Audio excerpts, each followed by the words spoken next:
The flag salute will be done by Riverview High School Color Guard under the direction of First Sergeant Fernando Garcia. Please rise.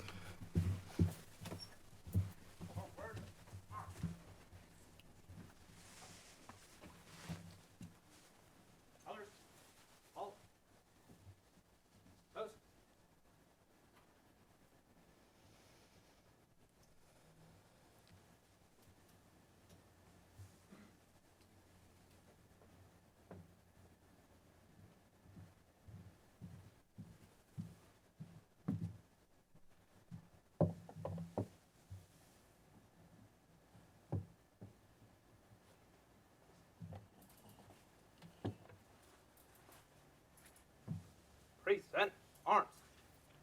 I pledge allegiance to the flag of the United States of America and to the republic for which it stands, one nation, under God, indivisible, with liberty and justice for all.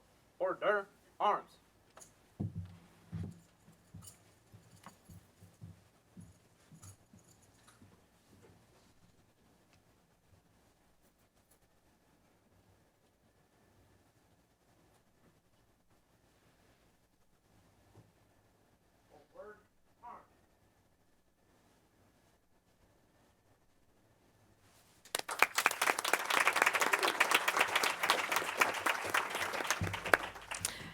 Thank you, Riverview Color Guard.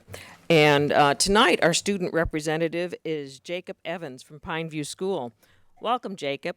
Could you please tell us a little bit about yourself? Well, I'm a senior at Pineview School right now, and I've done a lot of work in politics, which is why I'm really excited to be here today. I interned at Congressman Buchanan's office, and I found that to be very, very rewarding. And I'm interested in going into business in my early life and then potentially going into politics later in life, depending on how things play out.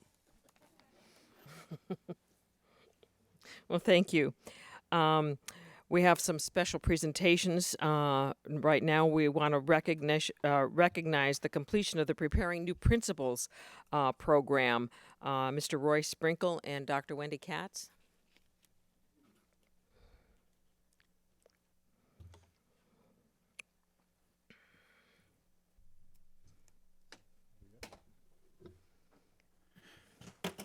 Superintendent White, distinguished board members, Mr. Hardy, thank you for allowing us to recognize some of these individuals tonight.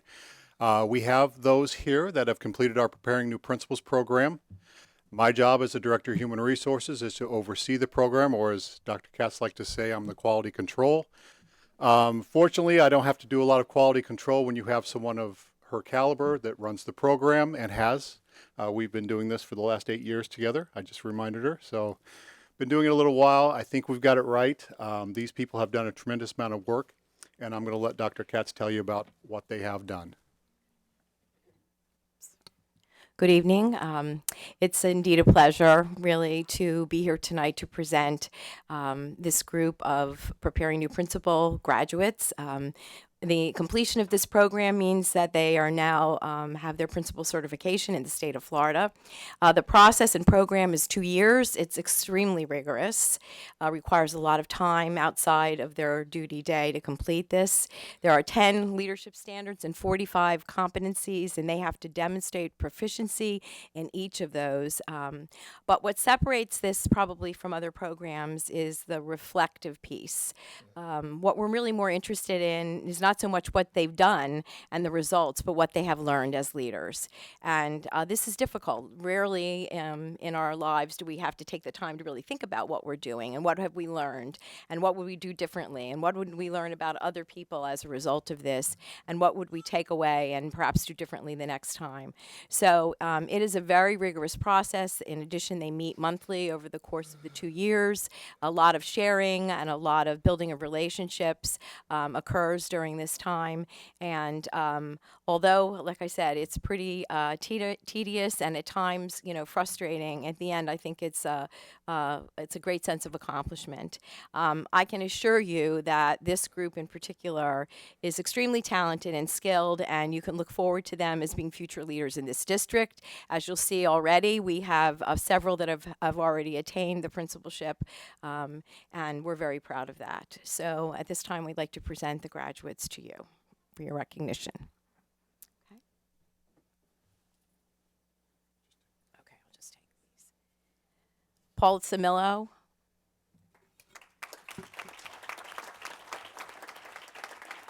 She's at Venice Middle School. Erin Del Castillo at Pineview School.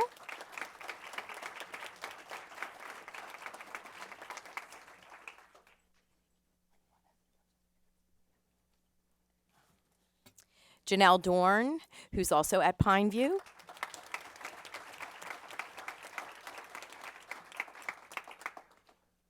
Rebecca Drum, who's at Glen Allen Elementary.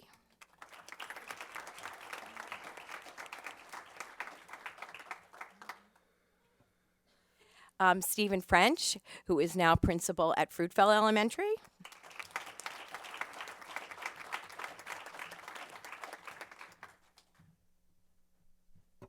Michelle Giddens, who is at Toledo Blade Elementary School.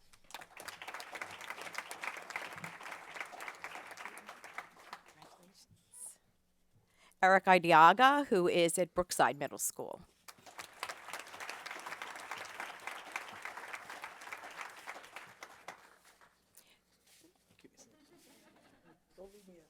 Okay.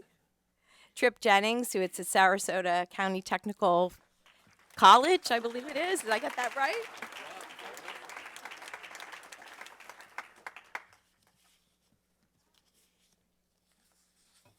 Darby Larkin, who's at Booker High School.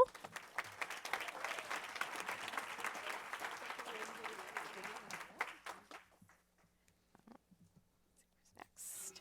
Jennifer Nzeza, who's at Pineview School.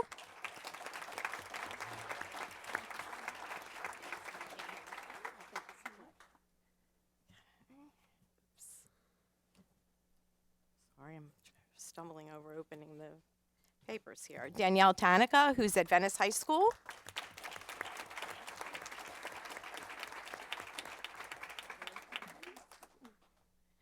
Melanie Taylor, who has recently retired, is unable to be here.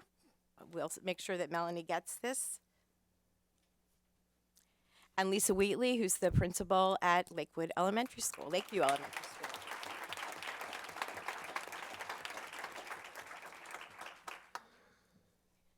Congratulations again.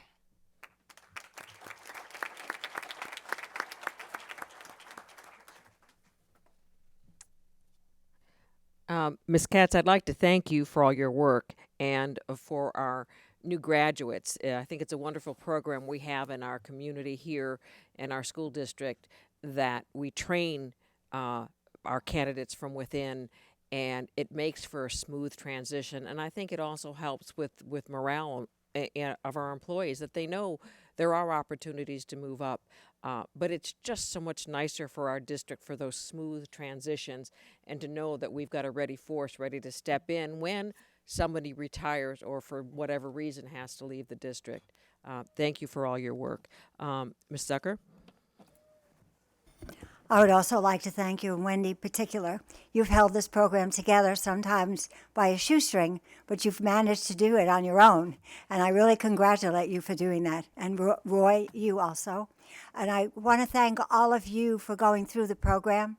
I'm so proud of our district, and our district could not be as good as it is if you all weren't engaged. And if you weren't, I think because of going through the training, you're better prepared than if you would not. I know somebody who was a teacher of the year 2 years ago. So you just keep on learning and keep on doing. And thank you very much for your hard work and everything that you do for this district. My thing says Kovach, but is that you? I don't think we've Did changed something that. happen We over? haven't Did changed that something yet, happen so- over the weekend? Kovacs used to sit here, but Okay, Miss Goodwin. Lisa Wheatley said to me before the meeting started, that the district had invested so much in all of you sitting out front, and how humbling that was for her. I don't think she used the word humbling, but I think I knew what she meant, and how proud and how committed that makes you as an employee of a school district. The principal is the main hub, the leader of our school, and all of our schools are so much better because of you all and your leadership. It's the hardest job, I think, to be a principal. It's like you're a principal of a city. I mean, you have all the things that you'd have to running a city: the sewer, the water, the classrooms, the accounting, the clients, the both parents and students. So it's a big job, and we know that many of you are already in your job getting this great training. But I just want to say thank you to Dr. Katz. I want to say, as usual, superior job. To Roy Sprinkle, great job, Roy. You all have, the staff has done a remarkable job. But to all of you, congratulations. And we're really supporting you and looking forward to the next few years of your leadership. Thank you. Okay, we'll move on to the next item is superintendent's report, and I understand there is none tonight, so we will move on to the hearing of citizens. As we said before, we'll give you 3 minutes to speak. Board members will not interact with you at that time when the item comes up on the agenda, which won't be long after you're done talking, is the time that we would be discussing. Make sure the little red light is on at the microphone. A green light will show up, then yellow when you've got a minute left, then red, and we ask you to stop. First up is Rick Farmer.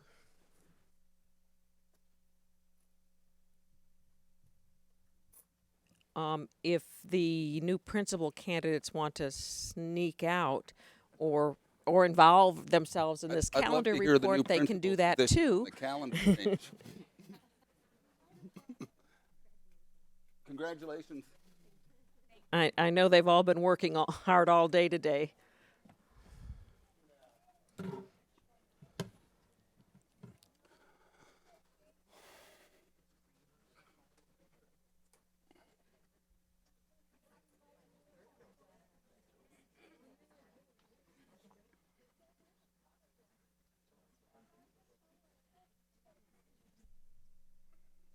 So if those from the back want to move up.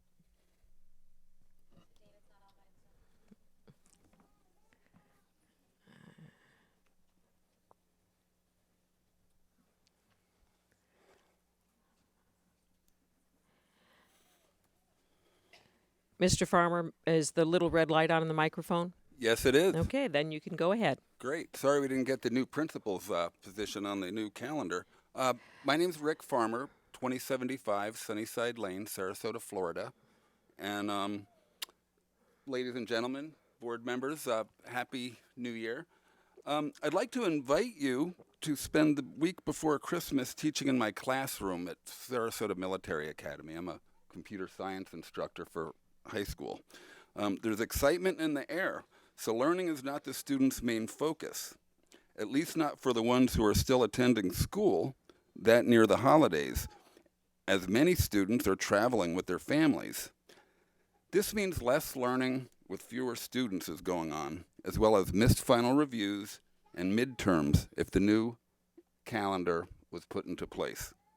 Please keep in mind our educational system continues to grow stressful for students, teachers, and parents with more standardized testing, different standards, and so forth. Therefore, I am anxious to learn your reasoning as to the school calendar, how this new school calendar adds value to alleviating stress and increasing learning. I'm also curious to know how this new calendar is in our county's best interest when it dismisses the very majority of our parents, students, teachers, and generally the people in the trenches. I've put 2 boys through our county system here quite successfully. In closing, I'd like to remind you that of the great calendar debacle experiment 10 years or so ago, when the school board decided that it was not politically correct to include Good Friday on as a school day. The county basically decided it wasn't in the best interest when it dismisses them. Well, let me just read my statement here. I figured it'd be easier. I've been teaching all day. What I wanted to say was about 10 years ago, we had this great debacle experiment where the school board decided that it was not politically correct to include Good Friday as a day off, regardless of parent protests and so forth. When the day arrived, over 50% of the students were absent. I really wouldn't want to be in the position of doing all this high stakes midterms and all this stuff we do right at the beginning of, right before Christmas. It's just a very, very difficult time to create a very holistic learning environment. And with all the differentiation and everything that we're doing right now to keep our kids successful, I really have to question the motives of this board. I honestly feel that you've already made the decision. I hope you'll listen to the people in the trenches. I hope there'll be other people here tonight. They're going to be opposed to the new calendar. Thank you all for your service. And again, Happy New Year. Excuse me. There, we can't have the applause in between. That's not appropriate at this time. We'll just go through all of the remarks. Lisa Rollins, because we also wouldn't want somebody booing somebody either. So, decorum, please.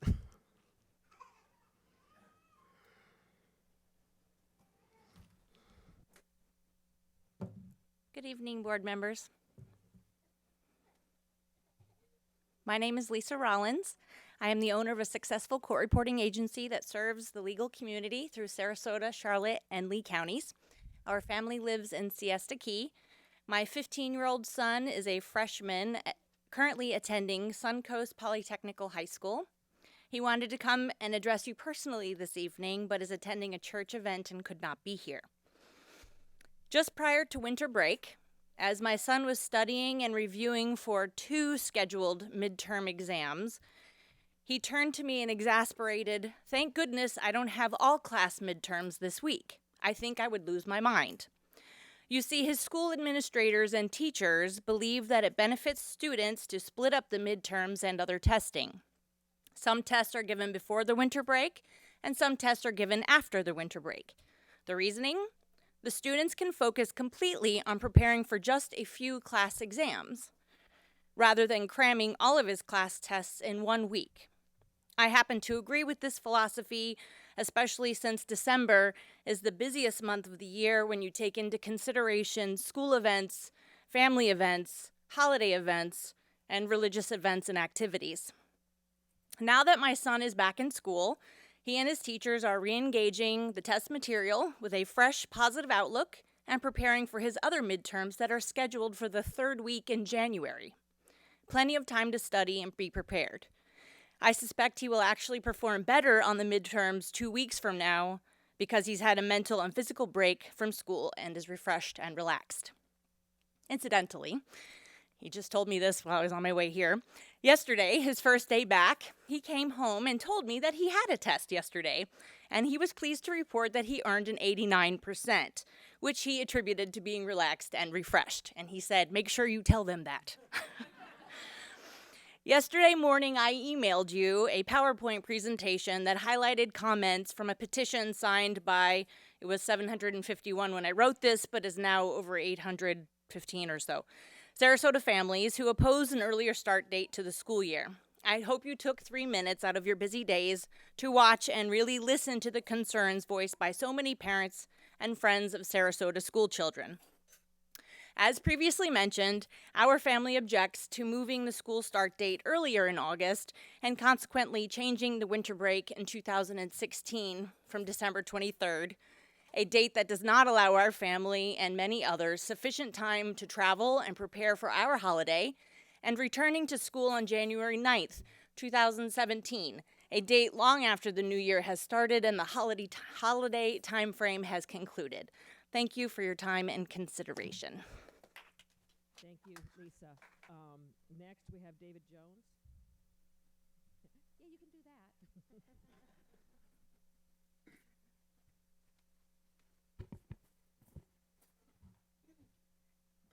Good evening. My name is David Jones. I am blessed to be the principal of Northport High School here in Sarasota County. And I can tell based on the stickers and stuff, I'm probably not going to be the most popular man in the room tonight.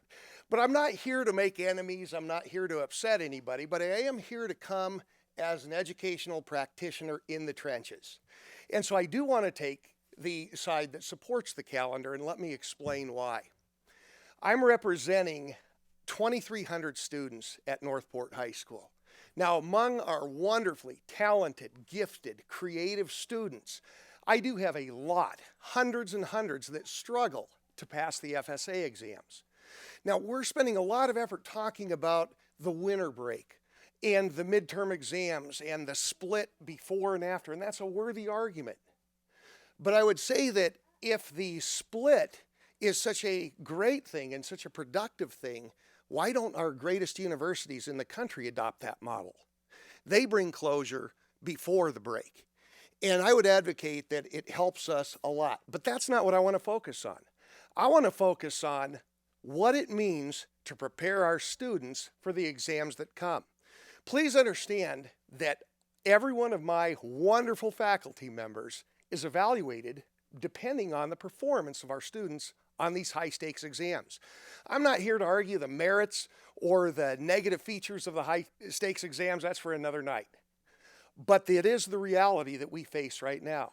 Not only does every faculty member have to be subjected to the outcomes of the student performance on those, but so does every student. And please understand that my students must pass certain of those exams or they don't graduate. So what does that have to do with any of this? By shifting it back, it gives us the opportunity to have one more week, which might not seem significant, but it's very significant to prepare our students for that. And I don't want to just dwell on the exams that the state puts together for us. For every high-achieving student who takes advanced placement courses, international baccalaureate courses, Cambridge ACE University courses, they too are afforded the opportunity of an extra week of preparation by doing this. Remember, we don't get to set the dates of those exams. So by shifting it back, like our neighbors in Manatee County, like our neighbors in Charlotte County, we are giving our students more of an opportunity to be prepared for those exams. I hope that you will consider this from an educational perspective. I want you to say, I am first and foremost a family man. I get it. I have 4 great kids. As my wife and I say, one of each. Those kids were educated in public school settings. They had the opportunity. They had early starts. Most of our kids were raised in Colorado, so it's a little different. And I'll shut my blathering mouth. Thank you very much. Thank you, Mr. Jones. Do you see how 3 minutes came and we even made him sit down? Jennifer Mason.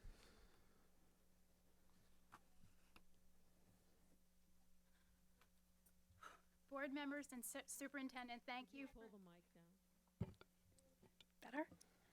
Board members, superintendent, thank you for having me yet again. I'm here for our final presentation before you vote on the school start date.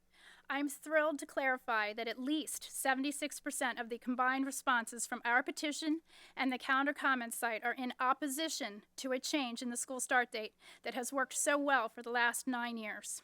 This percent does not include the nearly 100 more signatures that have signed our petition in the last 24 hours. I'm glad that so many kids I spoke with do not want to go to school earlier, and they realize that they have time over break and another 2 weeks after break to study, instead of cramming these tests in with the regular testing, the projects, the holiday recitals, the concerts, the holiday parties, and all the other things that they are already filling up those weeks before Christmas. These recitals and holiday events aren't going to be pushed back. They're still going to happen at the same time. I'm excited to see that there's an overwhelming opposition to the change in the calendar, just as I anticipated. I feel confident that the board, who wanted honest feedback, looked at the calendar comments and will now also see the signatures and comments of the 846 who signed our petition in opposition, and I have an additional 43 signatures with me here. After reviewing the feedback that you wanted and seeing that at every turn, your parents, your families, your voters do not want to change to an earlier school start date, and that you must have wanted these numbers when making your decision. Here they are, loud and clear. Thank you for letting us reply to your email site. let me leave you with this point. If you back up the calendar and add 5 more days in at Christmas, you still have taken away 2 weeks. We haven't gotten an additional week. We've lost 2 weeks where our kids are going to study. And this is at the most chaotic time of year that you're planning on putting these tests. I don't know how they're going to fit it in. We barely fit in what we did now. Sarasota should not put its schools in a situation that lowers our schools, but that's what will happen with this change. And to address the gentleman who just spoke, studies have proven that when the kids study and take a break and then go back and relearn it, they actually perform better. Thank you very much. And please choose to oppose any change in the school calendar. Thank you. Thank you. Nevin Cowper.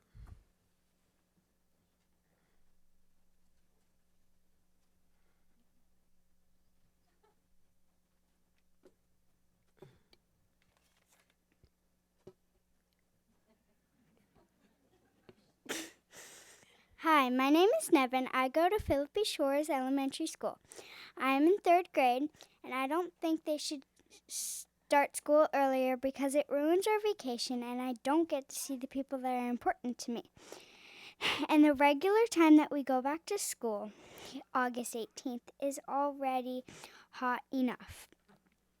If we start it earlier, it is going to be even hotter.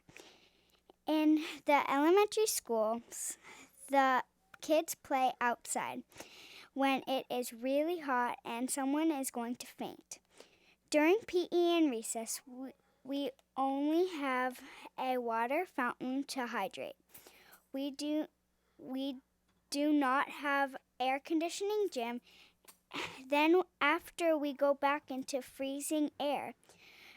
The biggest reason is I don't think it is healthy.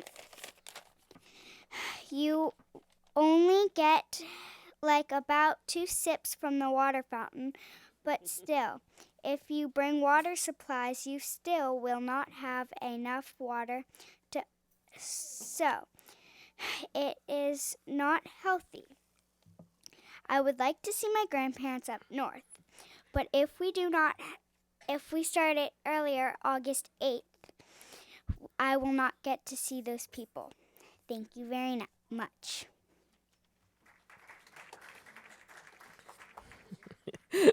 Okay, next is Christopher Mason. Thank you, Nevin.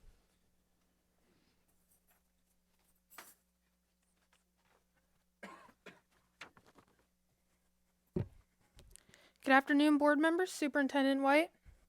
Hello, my name is Christopher Mason. I am here to oppose the school start date. I am an 8th grader at Pineview School. Going to school earlier in August forced us to have our midterms before Christmas break. We already take chapter tests in more classes, along with finishing up projects before vacation. We also perform in choir, band, or orchestra concerts in December. This year, I took a midterm before break and will take the remaining midterms this week and next week. I can't even imagine taking more midterms in the week before vacation. It is already so hard to focus before break. Having the quarter end 2 weeks after break is much less stressful. I studied for my exams on break during my downtime, and I still have this week to study. With the change, there won't be any downtime to study. When we already have enough stress and pressure, I am living this. I know what it's like. The change would also have us going to school even earlier in August. Most of my family lives up north, and we get together in August for our reunion. This is the only time our family is together, and July is not an option. Family and summer are important to this change and would add more stress on both ends. Please oppose this calendar. Thank you very much. Thank you, Christopher. And next is Kane Mason.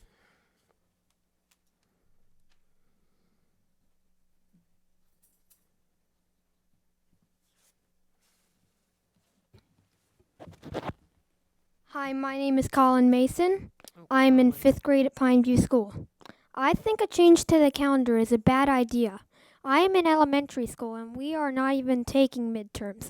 So all it means is that the kids in elementary school will have to go back to school in the middle of what is supposed to be summer. In middle school, when we do take midterms, I wouldn't be able to study too well because I am so excited for Christmas. And we have a lot of family activities we do those before vacation. I think you should keep the calendar the way it is and let us have our family time. We already do so much homework the rest of the year. Thank you. Thank you, Colin. Paige Dean.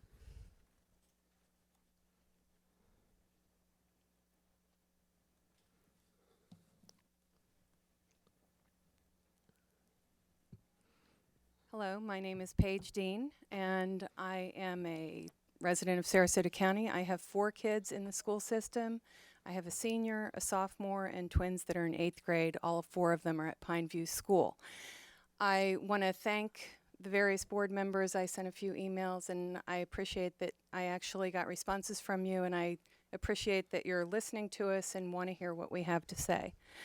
I want to just, I'm sure that there's a lot of people here who are going to talk, and I know that we're probably going to say the same things, so I just thought I would address a few things. David Jones, respectfully, I want to disagree with you. I think that saying that you represent 2,300 students is a very big statement. I guarantee you that you have people in that school that don't want this change. Just the sheer numbers alone mean that there's no way you have 2,300 people that want this change. Also, I disagree that it is not true that all colleges finish before the winter break. They absolutely go back to school. Many colleges go back to school after winter break and take their tests. As far as needing to have the testing before break, I asked my high schoolers what they thought. They stated the same thing that Christopher Mason did. It is up to the teachers. If they want to give the tests before break, they can do that now. And in fact, some do.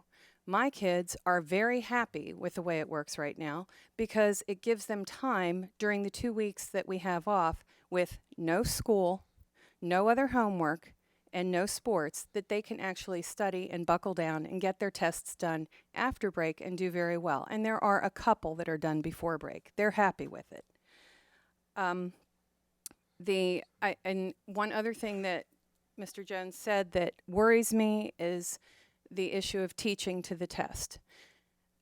To say that we're going to teach because we want to test, get them all studied up for the FSA, that means that we're not worrying about teaching for them because they are going to learn better for anything other than the FSA. That I disagree with that. Finally, you cited the counties of Manatee County and Charlotte County, and that they've got their earlier start date. Is that really what we want to compare ourselves to? I'm sorry, that's ridiculous. And also, and I've also, exactly, worst test scores, and I also hear that Georgia starts earlier and other states start earlier. Let's look at the top states in the country. Let's look at the Northeast. What time do they start? They start after Labor Day. Why are we going to argue with them? We're already 28th or 29th in the country. I would think we are striving to achieve to get better, not be comparing ourselves to these states that are terrible. So, Thank you very much, Paige. Please be respectful. Yes, do the hand wave. Scott Wolfinger, please.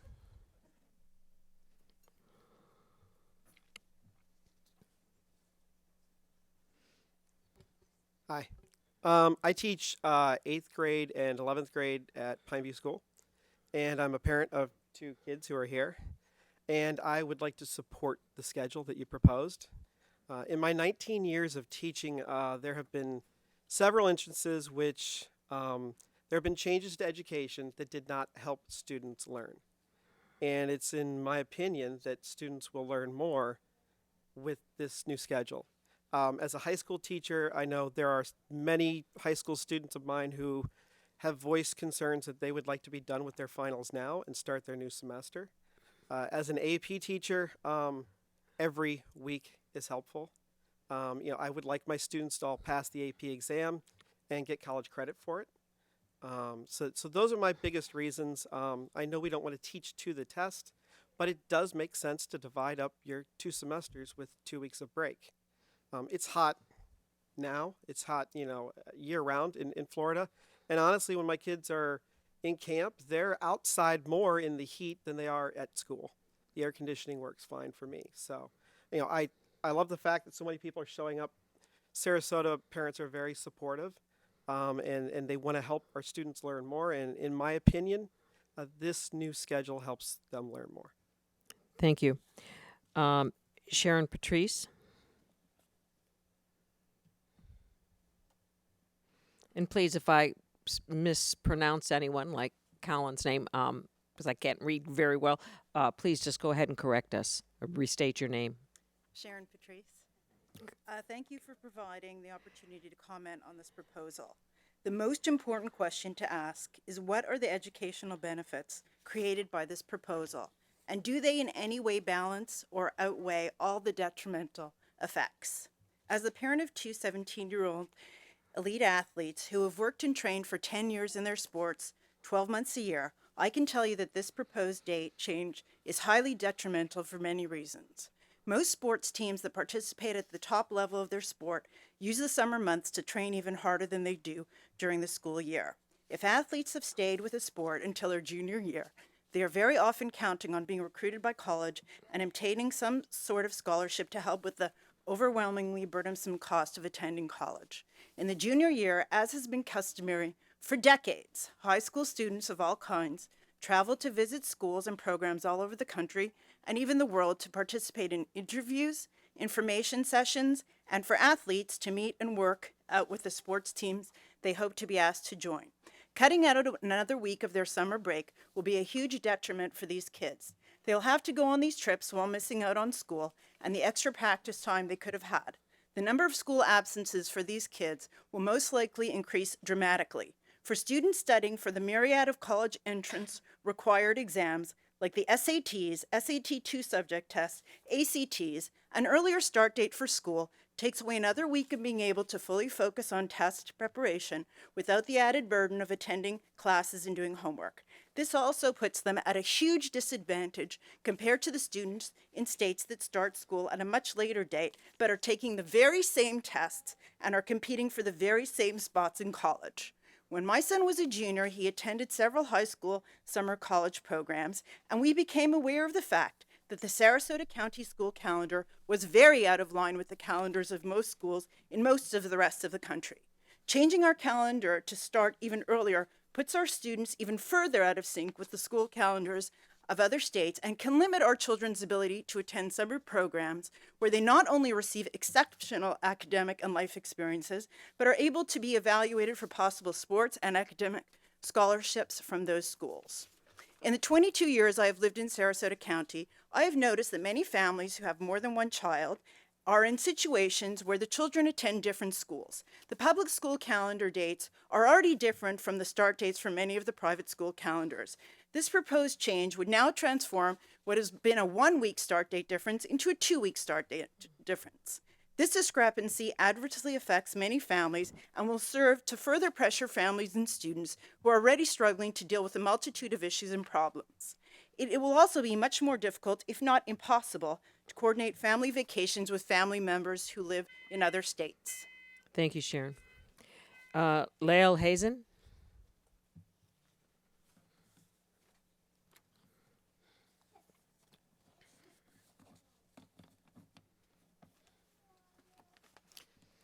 Hello, my name is Lael Hazan. I'm a proud parent of a junior at Pineview and a Sarasota Middle School PGA 6th grader. Thank you so much for listening to us, and congratulations, Ms. Brown, on your presidency. A recent Wall Street Journal article just stated little research exists on whether earlier start dates boost achievement. The top performing school districts in the U.S. start later, according to Niche, U.S. News, and Business Insider. The number one performing school district in the country, Eatontown School District in Pennsylvania, starts September 7th. Austin, Texas, August 22nd. Oyster Bay Town at Jericho's Public Schools, August 30th. Princeton Public Schools, Princeton, New Jersey, September 12th. North Allegheny School District in Pennsylvania, September 1st.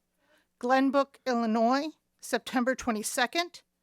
Dallas, Texas, August 22nd. Fairfax County Public School District, September 8th. There are also a myriad of summer programs that our students will not be able to attend. Like many, my junior daughter is inundated with some potential summer programs and pre-collegiate programs. To name a few are the Stanford Chemistry IFSS program, which she would have the opportunity to do cutting-edge chemical research, ends August 14th. The Canary Center, where she would be able to do cancer research, August 19th. The High School Summer Collegiate Program at Stanford, August 14th. The Princeton Research Center, August 12th. The Yale Peabody Museum, August 19th. Of course, my daughter probably wouldn't be able to do any of those anyway because she gets to take this online PE course called HOPE, which I hope you address at another time. And that's probably what she will be doing a lot this summer. It's also difficult with summer camps. Many of our high school students want to participate in summer camps, but they need to give their entire summer. Some traditional summer camps end later. The matter isn't simply academic, it's economic. According to the Dallas News, Texas lost $790 million in economic benefits. Fullerton School District in California lost $11,000 in daily attendance funding when some families didn't comply with school openings. Capistrano School District in California, with the highest API of any large school district in California, had to change back its date. Thank you. Thank you, Lael. And just on a note, to talk about that HOPE class, my cousin's son, who was a junior in Pineview, went to one of these summer courses at MIT, and they asked to admit him into MIT instead of his senior year at Pineview. And he did, and he thought that he'd be able to graduate with his class when he got back. Well, the principals changed, but there was a rule, something about a PE class, that kept him from getting his high school diploma. So this young man who went on to MIT counted for our records as a dropout over a PE class. Kellyanne Bredmore. But the law is the law, they say.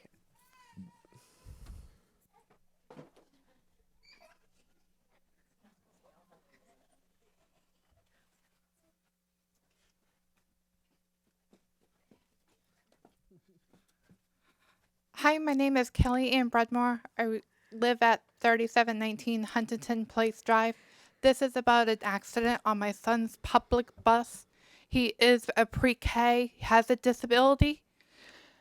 I was told it was not my concern on where he was an hour extra from when he was supposed to be dropped off until I told transportation and his school that he was dropped off. And I was told it was not my concern to find out where the GPS or a camera on that bus was. You ask him right now what happened on that bus, or when I got him and I got a call saying, your son is nowhere to be found, okay? And all I got from transportation, be glad your son is okay. You ask him that day what happened on that school bus? Bus. My son does not know words unless you teach it to him, and it takes a while, okay? As a parent, I'd rather put him in daycare. That way I know I can watch him on the camera. And I was told it's Privacy Act to know what route he took. I can go on your website and get every stop, and I don't need to know his name. It's scary. If I was a parent, I need to know where my kid is. Mr. Lempe, could you speak with this woman outside? We want to be able to address your concerns, and I'll have our CEO talk to you, who is over all of it, and hopefully we'll get a result. That bus was He'll let us know too. rerouted back to school because of behavior issue. I don't think my son, 4 years old, should be exposed to behavior issues from a 5th grader. And I'm not even allowed to know what he was exposed to. And that's... we will try to, within the law, be able to answer all of your questions, Mr. Lempe. Thank you. Boyd Cowper.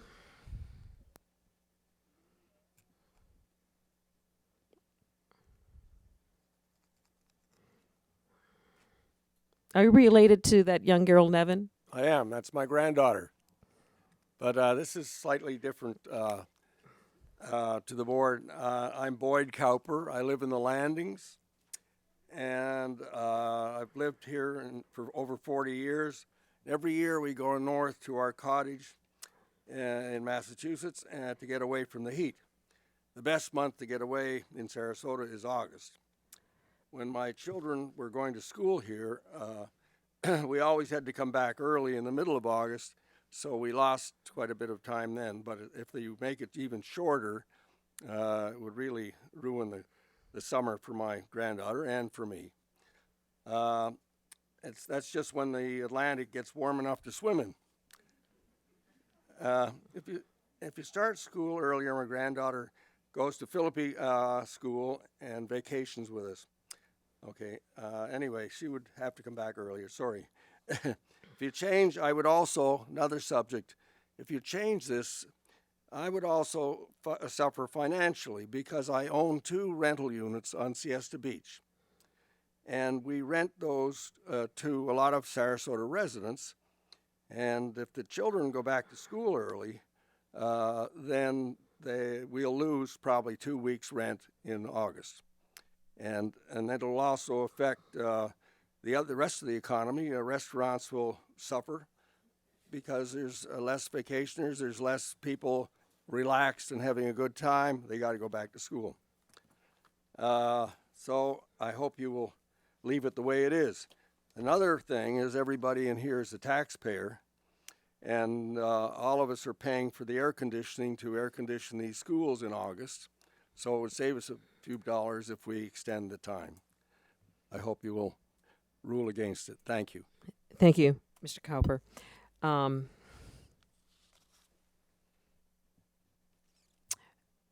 B. Guy Ashbury.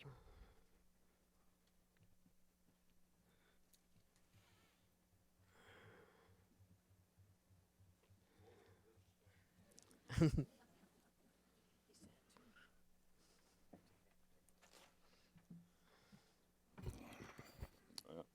need these. I have a daughter in school here, and I live in Sarasota. I've lived here for 50 years. The first thing I have to ask is, why are we doing this? I've heard nothing positive. I mean, I hear a lot of, it should be. Let me just read this. In something as important and far-reaching in its effects and ripple effects, it must be very important, to say the least. This apparently capricious and arbitrary change will necessarily want to be backed by sound studies, learned opinion, community input, and other important decision aids. And since it is sure to be challenged by lawsuits for damages caused, we would want to be on strong footing prior to implementing any of this change. From what we are led to believe, none of this has happened. We are told that very few people have decided that high school students will do better taking their final exams before Christmas break than after. Many professional educators, some in this room, not only disagree with this, but will argue the very opposite. The petition circulated contains comments, in opposition to this change, and other inputs affirm that at least 65% of the community are opposed to this change in schedule. With no backup studies or learned opinions, but rather just what we call swag, stonewall guess, as logic in support of this expensive, egregious, far-reaching change to our school year, I suspect some, if not many, of the damaged parties will want relief. We are here to help our schools and teachers and students, not the opposite. I don't believe we have the extra money to support our unsupported position. People will lose jobs, reservations, vacations, and a plethora of other unexpected ripple damages because of this. Just reprinting of the myriad publication referencing the school year. Just let that run through your mind. Let alone all the negative effects referenced by other speakers this evening. I see no positive effects to counterbalance all the negativity except guesses by a very few people who perpetrated a knee-jerk reaction to cause many officials personal liability issues. Your four elected decision makers are here to help make everything function for the whole educational community, and not just a small subset. Certainly you're not here to risk widespread dissension and incur unsupported and potential losing legal battles over an unsubstantiated guess. Thank you, with Mr. no Ashbury. definitive upside. Scott Peterson.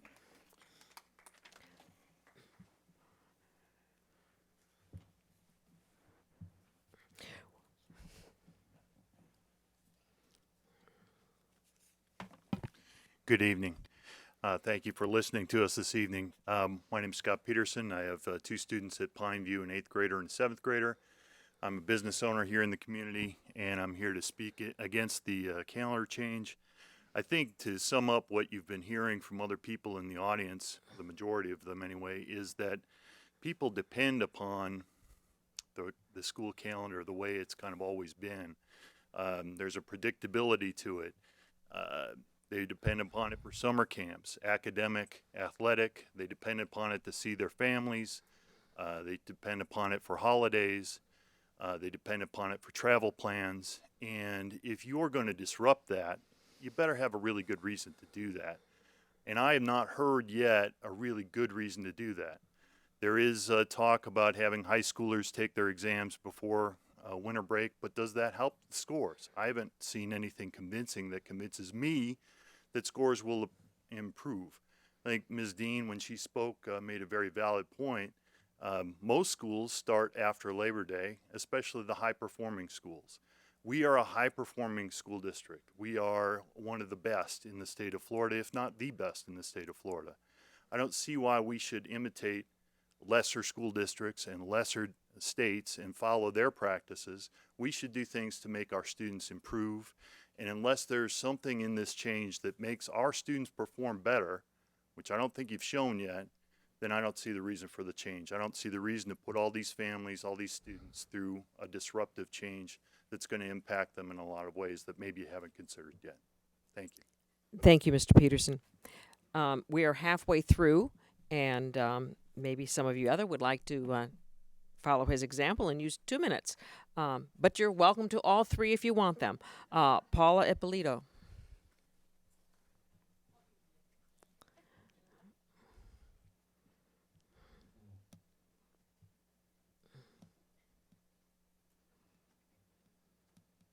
In the risk of, good evening, Superintendent White and members of the school board.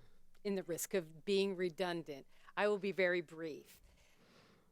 The reasons that we've heard that the change to the calendar is it will benefit high school students. So tonight I'm going to give you a day in the life of my high school student. 2 weeks before winter break, my high school student was buried with work. This included projects, homework, and midterms. Yes, midterms. As you all know, teachers have the option of splitting the midterms, and which is a very nice feature because it splits the workload in half, basically. So 2 of his teachers chose to do the midterms before, and which breaks up his rigorous testing schedule. I remember those 2 weeks as being very busy. He had been on full steam since August 24th, and as a result was tired, burnt out, and really looking forward to a break. It couldn't come fast enough. So break started, and yes, he was assigned homework, but he chose to take a week off, disconnect, and not think about school. The second week, he started thinking about school and homework, doing some, but like most high school students, procrastinated and ended up doing work Friday through Sunday. Did he mind? Not really. It's amazing what rest and relaxation can do for a person's attitude and motivation. Now he's back in school, and yes, he's very busy again, but he is mentally and physically ready. Forcing the semester to end before winter break does not make sense. I have tried to see both sides of this equation, but having a high school student and seeing how much work is required and then imagining all that work being crammed in before winter break reinforces my opposition to this change. Adding 10 days, it's 10 days, a week earlier in August and a week later in December to the front end of the school in order to accommodate a testing schedule will in no way benefit my high school student. Thank you. Thank you. Deborah Edwards.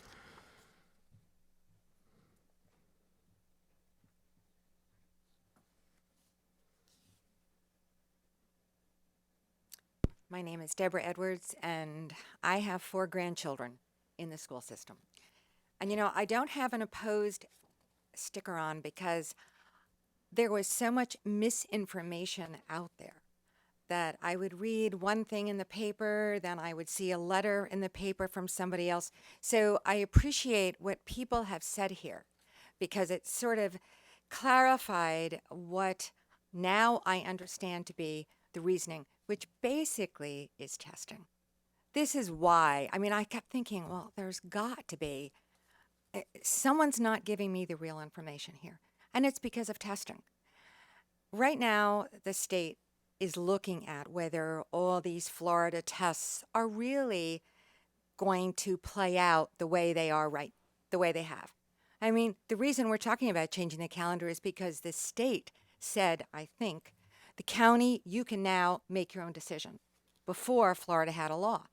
So they're still looking at what's going to happen with the testing. So I'm going to be brief. I am now opposed to it after listening, and it's not because we can't change a family vacation. It's not because, oh, someone's got a sports event. Basically, it's going to be what I have asked many students. Does it make sense? Anytime you take a test, look at what your answer is. Does it make sense? And I don't think there's been enough information. My question is, what other options were looked at? Why do we have to make this decision right now? I mean, we've got new superintendent coming in. We don't know what's going to happen with the state testing. And other options are what other states in the Northeast do. And you end later in June, and you start after Labor Day. And these are high-performing schools, and they don't get 2 weeks at Christmas. They get out on the 21st or the 22nd of December, and they go back after the New Year. It has been shown, study after study, that the more time you give for a break, the less retention there is. So, heck, well, don't ask me. No one's going to be in favor of this. I'm for 6 weeks in the summer, and that's it. But that's never going to happen. But I would just respectfully ask that you consider why this has to be done right now.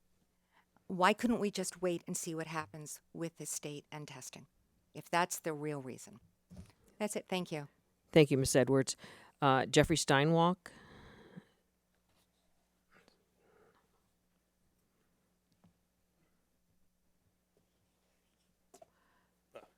Good evening. My name is Jeffrey Steinwalks, and I signed a speaker card.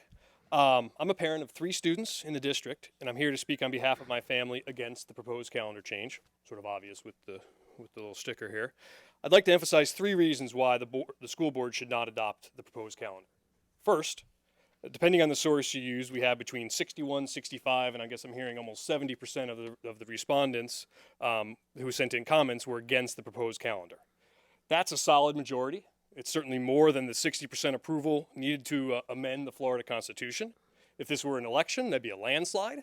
There are people here that were elected with a lot less percentage than that.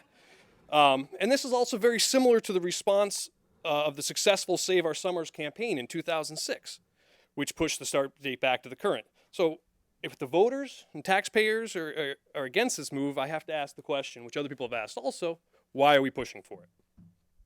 Second, I strongly disagree with Calendar Committee Chairman Roy Sprinkle's dismissive comment, I would say, that in the Herald Tribune, that the parents are opposed to this change because it's not the same as their hometown in New York. I think we've heard a series of very good, substantial reasons why this calendar should not be adopted. It's not merely just that that's not how we did it at home or where I grew up. The most important reason, in my family's opinion, why the calendar shouldn't be adopted is that parents are worried that the early start date really will cut into, will prevent local students from participating in enrichment activities in August in other parts of the country. Now, we all can have different definitions of enrichment activities, whether it's family vacation or camps or different things. But what it comes down to is a week in August for those type of activities is much more valuable and has many more opportunities than a week in May. And so again, that's my main reason. There's other reasons, but that's my main reason. Lastly, though, I'm concerned this move is driven, as other people have talked about, by an increased emphasis on standardized testing. And I'd ask the board, basically take a deep breath and think about that for a bit. When people ask me what makes Sarasota different and a great place to live, one of my answers is that as a community, we take education very seriously. This is evidenced by the continued support of the ad valorem tax for the school district. The Sarasota district has led the state with consistent A ratings over the past 11 years, unlike our neighbors in Manatee, Charlotte, Hillsborough, and Pinellas County. In fact, we've received national attention for programs like the STEM Start Classrooms of Tomorrow, and my family's actually supported the conversion of several of those classrooms. So let's not follow the herd and make this change like our underperforming neighbors. We've heard that from other people. There has to be a way to balance the need for testing with the need for students to have time in August. And we've heard examples of that already happening with tests, some tests before break, some tests after break. We're already doing these things and we're already a solid district. We don't need to follow the herd because frankly, I don't want to follow that herd. So, Thank you. You can do this if you want. Alexis McMullen.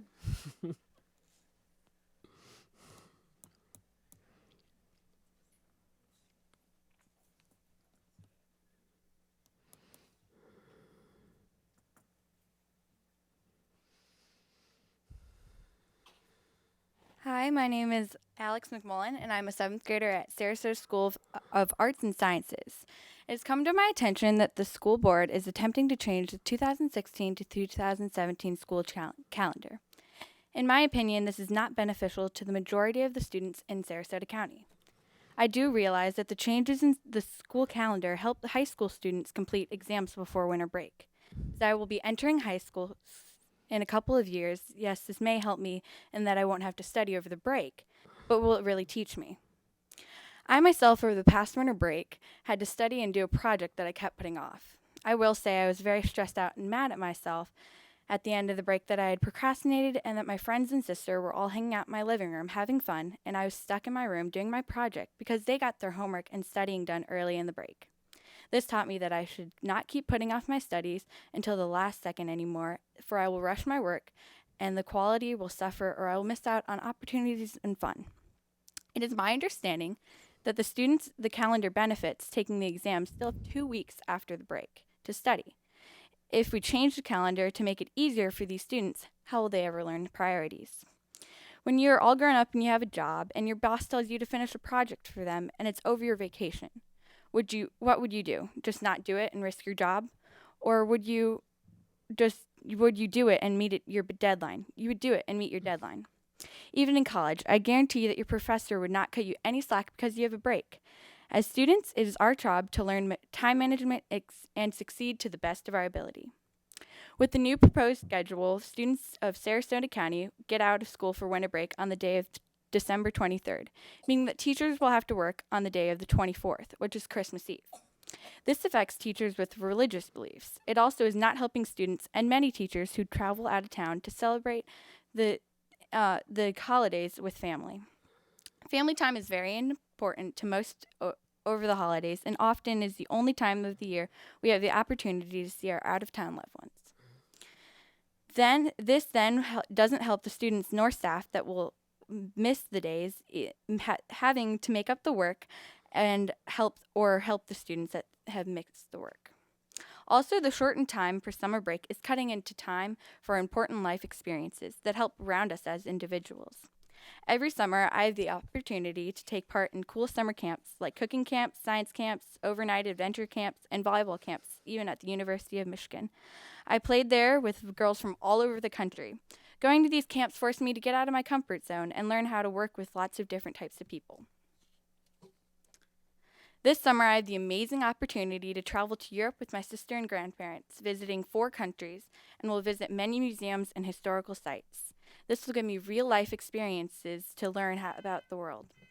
Thank you. Thank you, Alex. Gabriel Merman.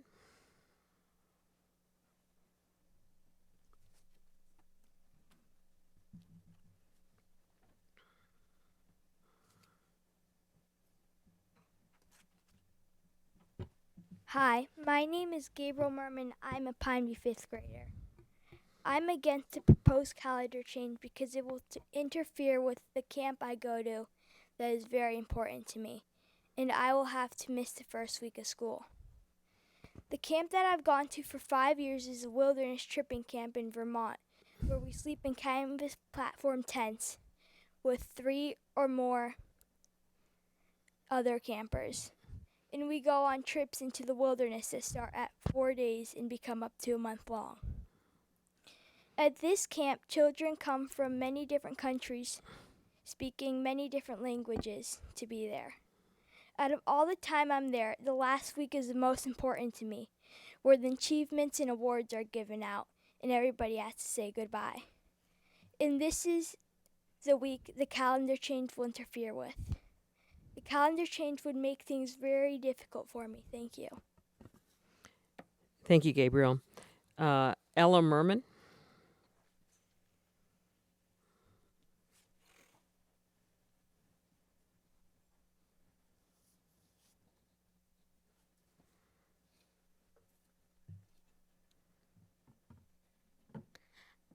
Hi, my name is Ella Merman, and I am a 7th grader at Pineview. I am opposed to the calendar change because I would miss the first week of school.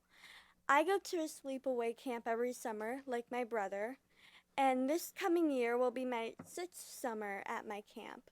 The time I spend in Vermont every year is a tradition. My dad and his brother went to the boys' version of the camp, and now some of my best friends are the daughters of his circle of friends. Each year at camp, I find myself again. People travel from all over the world to go to the camp that I go to. They come from London, New York, California, the Netherlands, and places from all over the world. I've interacted with people of all ages from every possible background. I know many others with similar experiences at camps of their own who would not hesitate to miss the first week of school for a second home that they only get to enjoy in the summer. At camp I learn not civics or how to be a better writer, but how to apply these skills to everyday life. Sometimes my friends and I speak in conversation in French or Spanish for fun, or learn different vocabulary by asking what they are learning. I also learn to step outside my comfort zone and how to express creativity in different ways. These are things that I value and that are important to understand, even if you don't use them in school. Thank you. Thank you, Ella. Lisa Merman.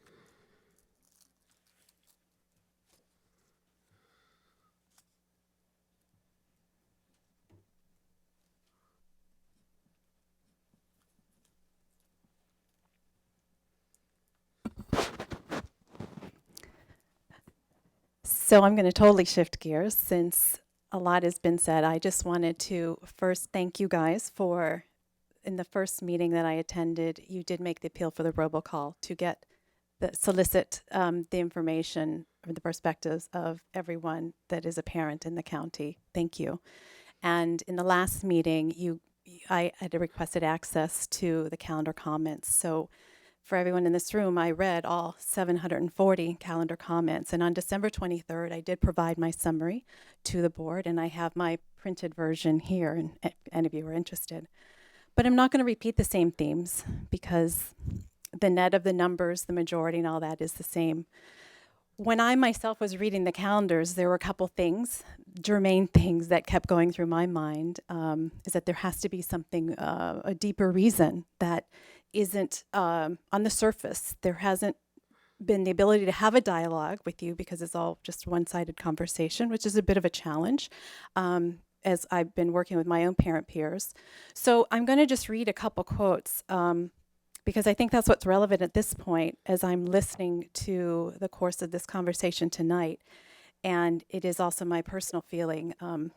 There's a fantastic movement, I feel, that I've been following, the Race to Nowhere, and a new movie has just been produced, Beyond Measure, and that sounds to me like when we get beyond the calendar comment phase here, is really at the heart of the issue. The mental and physical, the holistic well-being of our children is really being challenged by this testing theme. So I'm going to just share one of my favorite, ironically, my favorite comment from reading a theme that just, I mentioned in my email to them. This theme came up over and over again, but this one parent, this is a direct quote. Finally, I have to say that I am tired of the fact that we bow down to the great God of standardized testing and work only the curriculum itself, but also the logistics of testing around these evaluations that we have given far more power and relevancy than they should have. That was expressed umpteen times as I read the 740 emails.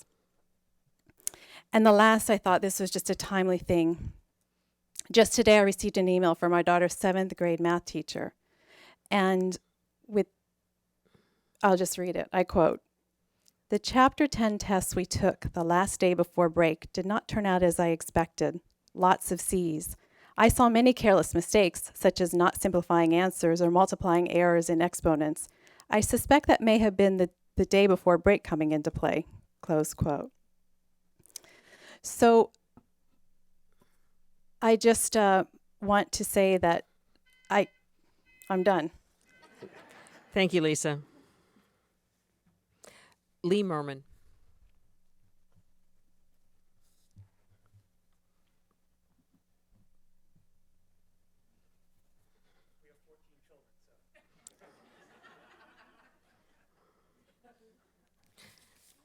We only received cards from 2 of them. Good evening, Superintendent and school board members. My name obviously is Lee Merman, and I'm a small business owner and parent to 2 students in our schools. I'm against the proposed calendar change, and I want to talk about 3 things: Sarasota County School District ranking, and how the early start negatively impacts local small businesses, and the actual number of semester classes in our high school schedules. In order to achieve excellence, most organizations compare themselves to those that are doing better. It's called benchmarking. Sarasota was ranked the #2 school district in the Florida 2014 study. Congratulations to our superintendent, the board, and the teachers. Manatee and Charlotte County were ranked 38th and 49th in the state by the same study. We should not compare ourselves to what is going on in our neighboring school districts. In Newsweek's magazine's most recent ranking of top high schools in America, 100% of them are located in districts where the schools start within 2 weeks of Labor Day, and actually 80% of them start in September. In the 2016 ranking of top school districts by niche.com, 90% of the school districts in the United States, 90% of the top school districts in the United States begin within 2 weeks of Labor Day or after. 99.7% of companies in the United States are considered small businesses. August is the month when most small businesses have the opportunity to step away. The employees are least vulnerable in August when business is historically slowest. That is when they can afford to go on vacation. And if the banners and on fences around schools are any indication, they clearly make up the bulk of donations and sponsorships at the individual school level here in Sarasota. Thank you. Semester classes. The primary reason given to us for calendar change was to accommodate assessments for half-year or half-credit courses. I personally visited Riverview and Sarasota High School, 2 of the largest high schools in our community, to learn firsthand exactly how many semester-long academic classes exist in the schedule. At one school, 85% of the academic classes are full year in length, which means that their finals occur just once a year. For almost all grade levels, 100% are full year classes. In a school district with more than 42,000 students, 12,000 are high school age, and a very small percentage are semester classes. Why such a disruptive change for something that really affects less than 5% of our student population? Our goal as a community is to create an environment that most positively impacts the growth and development of our children both in and out of the classroom. School board members, as stewards of our school system, there is just no data to support a favorable outcome to the proposed calendar. You should oppose that change. Thank you. Thank you. Christine Watler.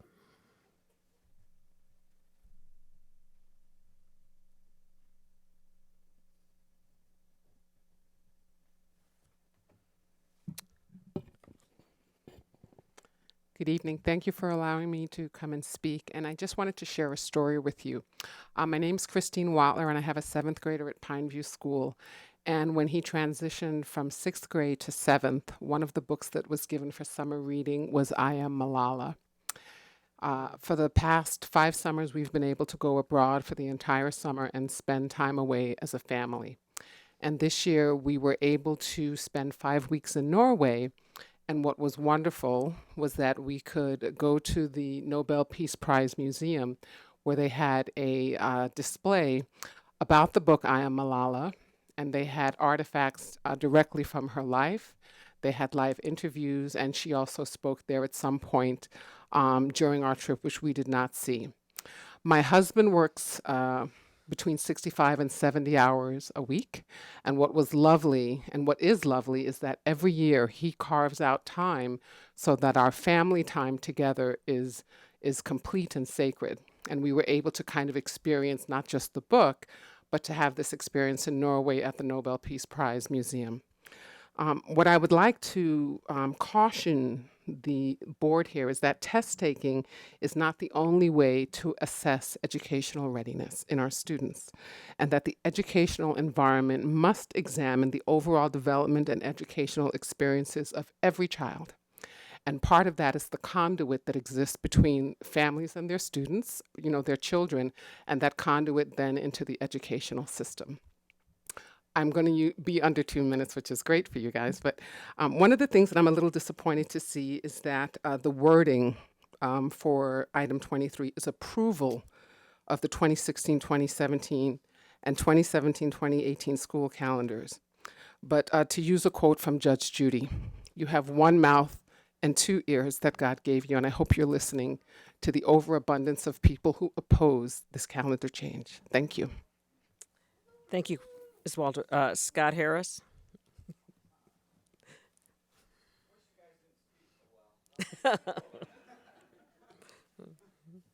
Well, we're getting through.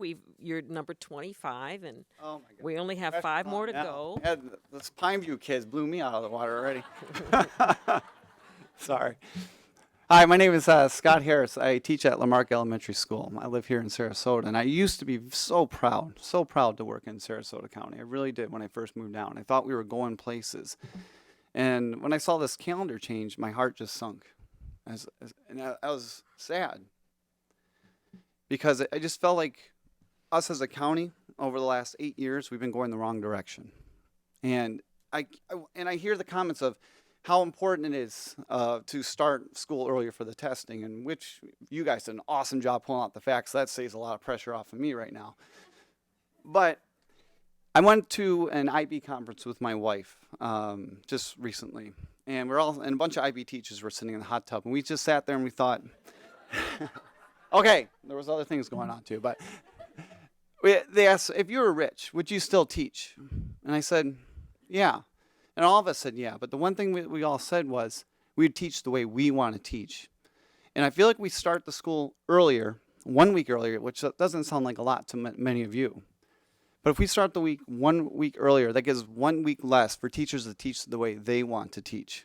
And that's just my personal feelings of being there. Now, I apologize for my appearance. I teach PE, and I've been sweating in the hot sun. Now, you want to talk about somebody who's in the trenches, and that's me.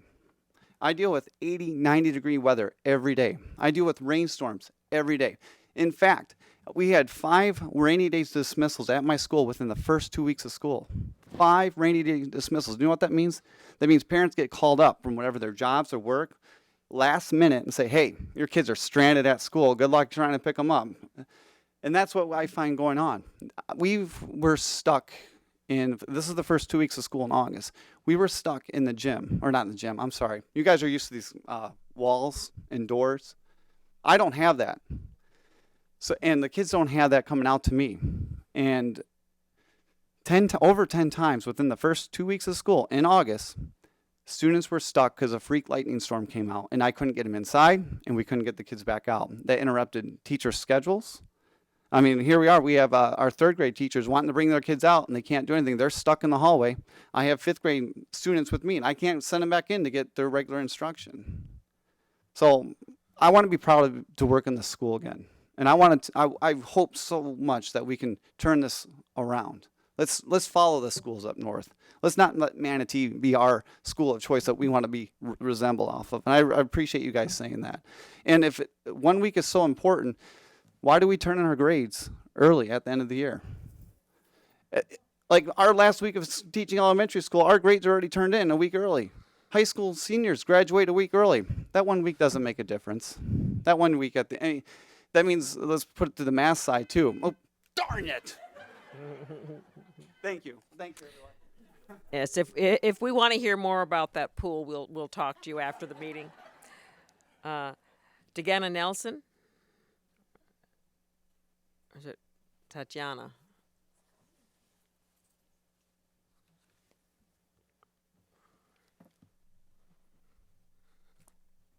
Hello, my name is Tatiana Nelson, and unlike many of you, we've recently moved to Sarasota County. And first of all, I wanted to say thank you for having such a wonderful school district and for having such a wonderful community, as well as parental involvement and everything. It makes a lot of difference.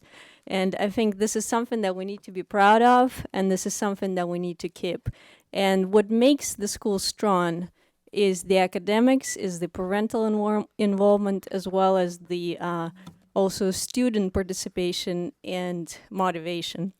I think with all the comments, I'm not going to repeat because all the points that I was going to say were already mentioned, but with all the points made, I think it makes it clear that the community would like to stick to the current calendar.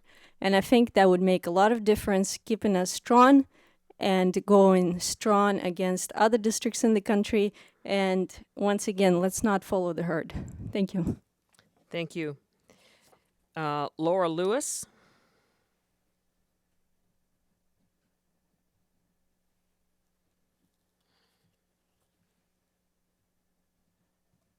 Hi, I'm Laura Lewis. I am a daughter at Pineview. Thank you for giving me the opportunity to speak to you today. This evening, I would like to thank the board for their hard work and your dedication. It is my opinion that the proposed changes to the school year will have a negative impact upon the families. Our family values the time during the summer for travel and for the real-life education that you spoke about. I ask that you remember your youth and consider how you would have been affected if these changes were made to your school year as you proposed. We may leave the county in the event of these changes. We moved to Sarasota County because of the quality of life and the quality of education here, and we feel that these proposed changes would have a negative effect on both. Thank you. Thank you. Charles Rockwork?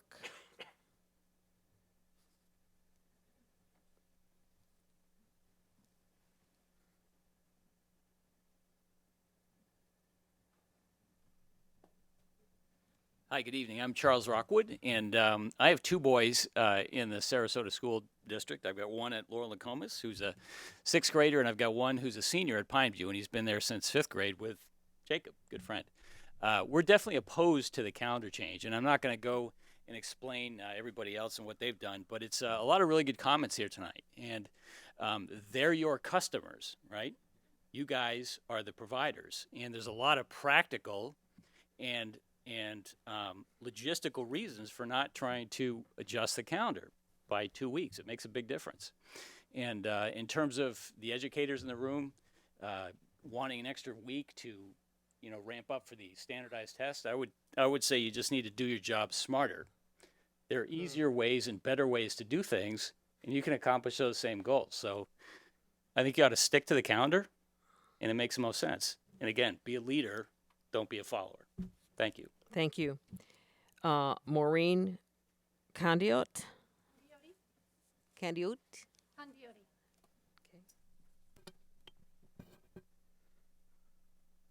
Hello, my name's Maureen Condiotti.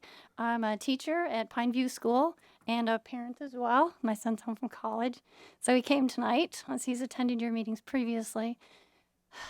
In listening to people's conversations and being in position both as a parent and as a teacher, I see the calendar issue as a symptom of an illness. I see it as the tail wagging the dog. we have standardized testing to the point now that that is the focus across the nation, not just in Florida, not just Sarasota County, that we're adjusting everything in our lives, everything the way we teach, what we expect of our children and for our personal lives, because it affects what we do and when we can do it. And I think the only way we can fix it is to get to the larger issue, which is the illness itself. We do need to have accountability. We do need to know how well our children are doing compared to children in other parts of the country and in other parts of the world. But if we keep accommodating the illness will kill us. Thank you. Thank you very much. And finally, Kate Kirby.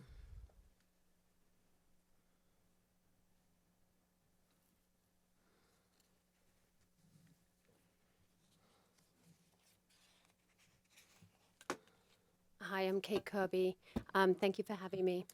I don't want to reiterate what everybody said tonight because you've heard all of the arguments.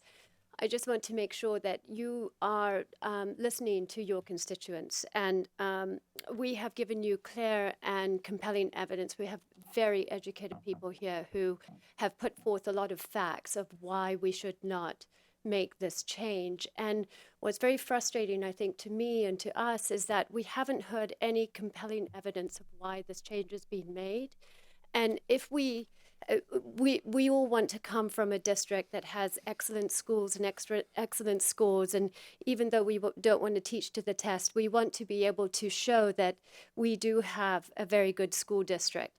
But I haven't heard any evidence, and I haven't read any studies that support that this change is going to give you those scores that you want. And instead, if you look to the leaders in the country, they actually have a different schedule. So to make us go to a schedule which is actually following lesser districts, then that really doesn't make sense. So if your focus is the testing, then your argument doesn't make sense for the change. But I think we can all agree that practically we need to have a sense of balance in our lives. And that means having experiences during the summer. That means being able to go to these, having these camps in Vermont, or these experiences at MIT, or traveling over Europe, or just having different, an ability to have a different experience over the summer. And by changing our schedule and making it so different from those schedules around the country, you are inhibiting our children to be able to experience that, which I'm sure you experienced. And it will have an impact on the children. And we are telling you that this is going to negatively impact us on so many levels. The teachers are telling you, the students are telling you, the majority of people are telling you this. And if you don't listen and you don't take a breath, and if you want to think about it for another year, that's great. But if you don't listen, you're going to have a lot of very disappointed people because you're not listening to the people who actually live in the trenches, and you're not listening to the majority. Thank you. Thank you. And as you know, if any of you have picked up the calendar, the approval of the calendar is number 23. We have to go through 4 to 22 before we get there, but you will see that it's all on the consent agenda, because it's routine business, so it won't take long. So please bear with us. Move approval of the consent agenda. Second. Please vote on the approval of the consent agenda.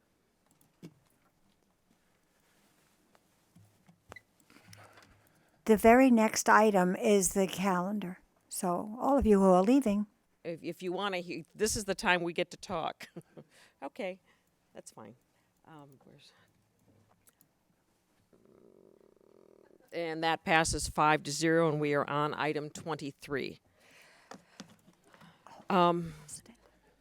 I'm going to make the motion just so the board can talk about it, because we have to have a motion on the table in order to vote.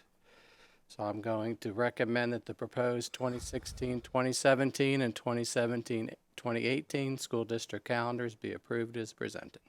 I will second it just so that we can discuss it. Do we want to hear a presentation or an answer to some of the questions first? Mr. Sprinkle, would that be you? I don't think it's necessary. The board wants it. Or the superintendent? Would you like to? Sure. If you have specific questions, why don't you begin your discussion if there's a specific question or you want clarification? So if we have any between Roy clarification, we will ask. now it's got me. Is that you? That's me. Mr. Kovacs. I just want to say I appreciate he left, Mr. Jones coming because, to be honest with you, a lot of everybody disagreed with him, but I thought he made a lot of good points, and he does come from that background. Having said that, there was a lot of discussion in the room about Manatee and Charlotte County, and I think the reason for that is because we have a lot of students from Manatee and Charlotte County that come to Sarasota County schools and vice versa. And I think when we talk about those two schools, it's certainly not that we're comparing ourselves to them, but that we, like I said, we have a lot of kids that go that way. I also think the best government is the government that's closest to the people, so I really appreciate everybody coming here this evening. I've been on the school board for a long time, and I've always felt like I don't work for the school district. I work for the people that voted for me, and I think it's very clear both from the emails that I've gotten and the comments and the surveys that I saw that the parents want the school district to start a little bit later. When I went to school here a really long time ago, we started the week before Labor Day, and we seemed to do okay. Didn't have air conditioning back then, but we still managed to get by there. So long story short, I'm not going to support this motion. Again, like I said, and my reason for that, I had kind of had a hard time on this because I didn't personally have a real opinion on it. As hard as that is for y'all to believe, this is one thing I really didn't have an opinion on. So it was important to me, and I did bring it up in December that I would like to see a survey and that we got more information on it. And in my opinion, I think y'all have spoken, and I'm willing to vote the way that you guys want me to. So. Come on. Okay. Next we have Miss Goodwin. Well, I support the motion to change the calendar, and here's why. I don't think we compare ourselves to Charlotte County or Manatee County. I think we are a better school district in every way. I think we're the best school district in the state of Florida and one of the best in the nation. We have 52% of our students in free and reduced lunch. That's a lot of poverty in this district. And I am really happy to see most of you here, most of you who have options in the summer for your children. We actually have a number of our students who have never been to the beach in Sarasota County, although they live here in a community. And we have a lot of poverty and we have a lot of issues. Frankly, I would like to see, and this is a subject for another time, I'd like to see year-round school. But every time I suggest that to anyone in the legislature, they scream at me, it would cost too much, or a longer day to the 180 days that we have now. Oh, that would cost too much money. I just suggested that and got a negative reply from one of our legislators. I would also like for our school district to start the school year after Labor Day and end sometime in June. But with our testing schedule that is set up and manifest by the state, the FSA tests and so forth have to be done in a certain parameter. I don't think that's possible in the state of Florida. We have a statute book that's about this thick of things we can and can't do, and this is a very regulated state, as probably all of you know. So I will be voting for this and understand what you all have put forward and understand where you're coming from. And I think it's wonderful. But I have talked to many teachers, I've talked to many students who think that the committee, which comprised school and district level administrators, teachers, members of the classified staff, and parents, worked very hard on this collaboration and this discussion and came up with this idea as being best for us. So I will say that I am going to vote along with that and would like to see us offer more options in the future. Ms. Zucker. First off, I'd like to congratulate our students for taking the time to come here and to speak. I know it can be intimidating sometimes for you all to come and speak before us and before a group of people, so I thank you. And I thank the parents as well for taking the time to come, because we don't often hear from you. And as much as we try to have time set aside and try and have open houses where we can talk to you, a lot of parents don't attend, and we don't get the feedback. And I do agree with Mrs. Goodwin with the fact that what I heard tonight was the people that could go and to summer camps advocating for the calendar to change from what was being proposed. We have not heard from any of our low socioeconomic parents, I do not believe. That doesn't mean how I'm going to vote. I happen to have been up in Connecticut over the holidays and Massachusetts, and both of my families up there, they start school after Labor Day, and they end for the Christmas break or the holiday break the 23rd of December. And they're taking tests all the way up through then.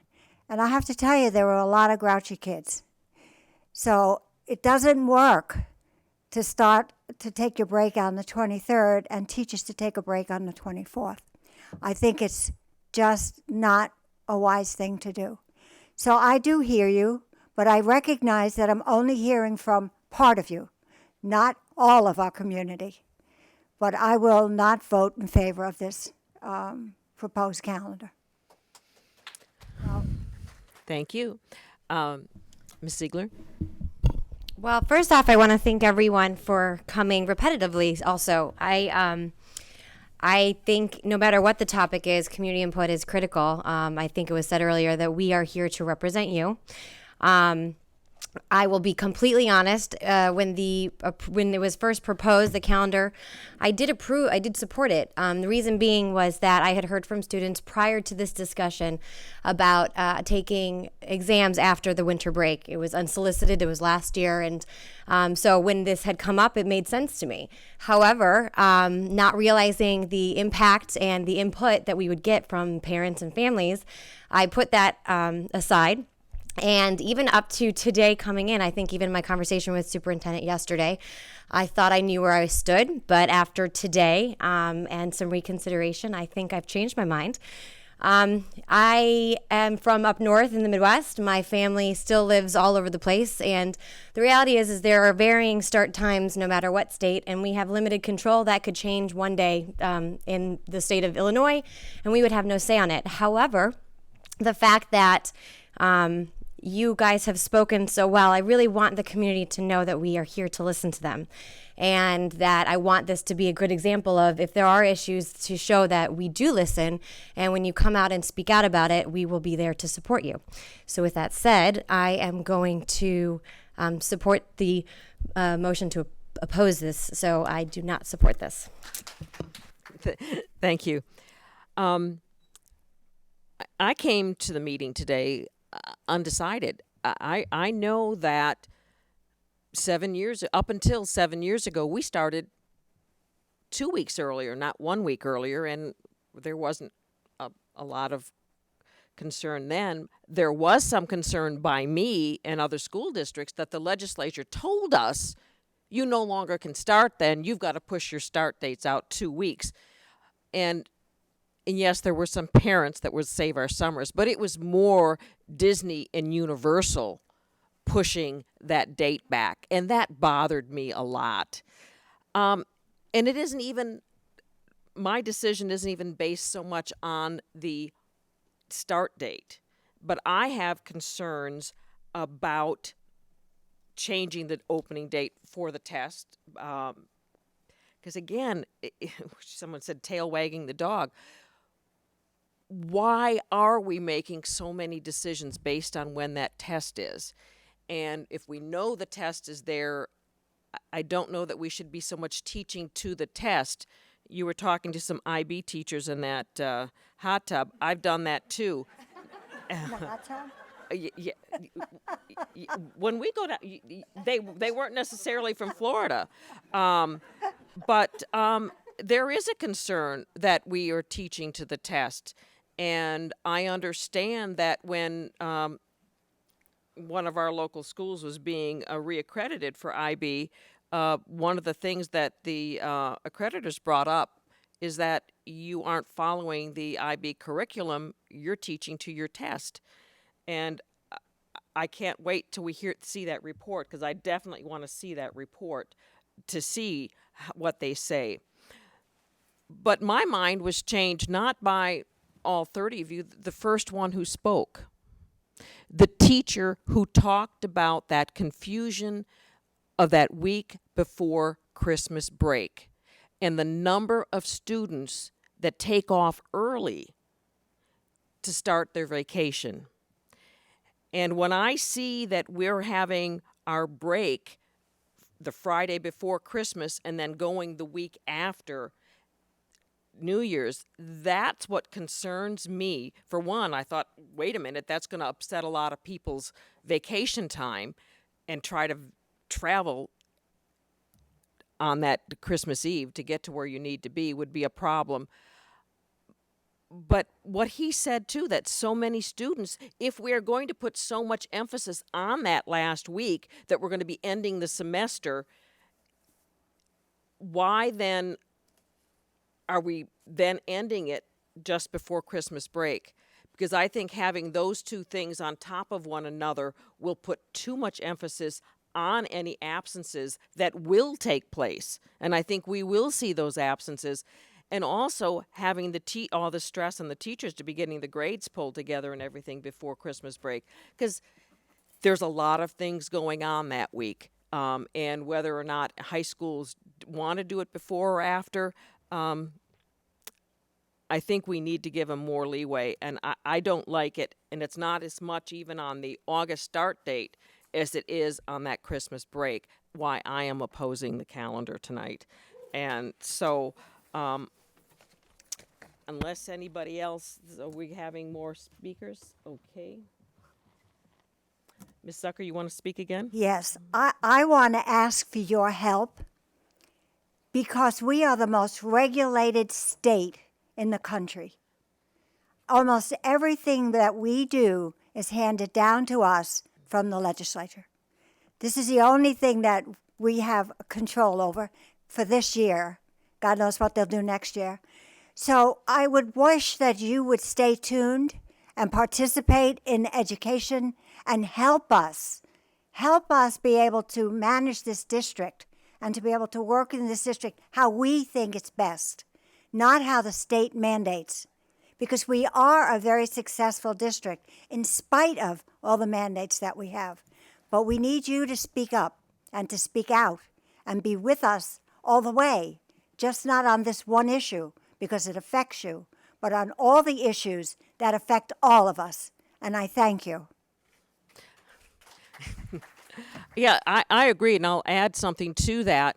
You know, as you're seeing things happening in the hopefully our newspaper will be writing about the things that are happening on education in the legislature, and perhaps we can even.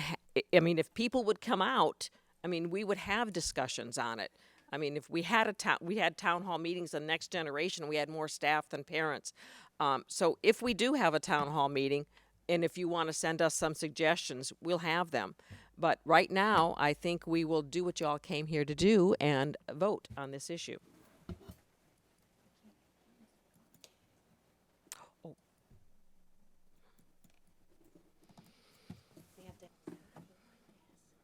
It was voted in second. You either vote yes or no. I know you're used to voting yes, but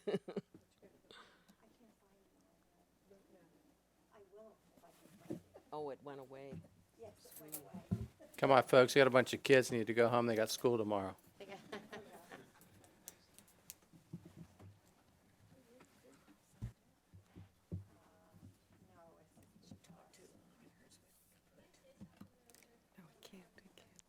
We can't. You can talk to us afterwards. We're not on televised.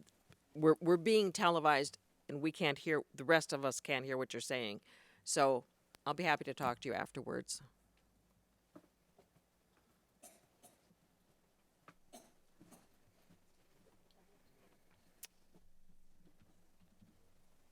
Sorry about that. It's okay. I understand. I would totally understand. It's not a big deal.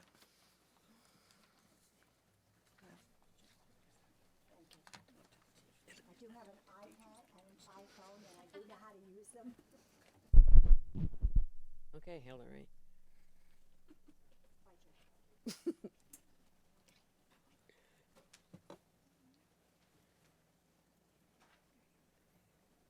Is that what you want to do?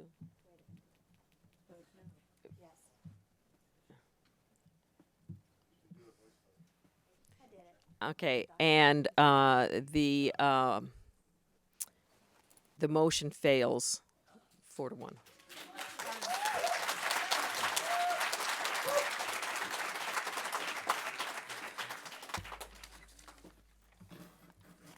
Ms. Brown, can I just kind of let everyone know process? Yes, At this please. point. At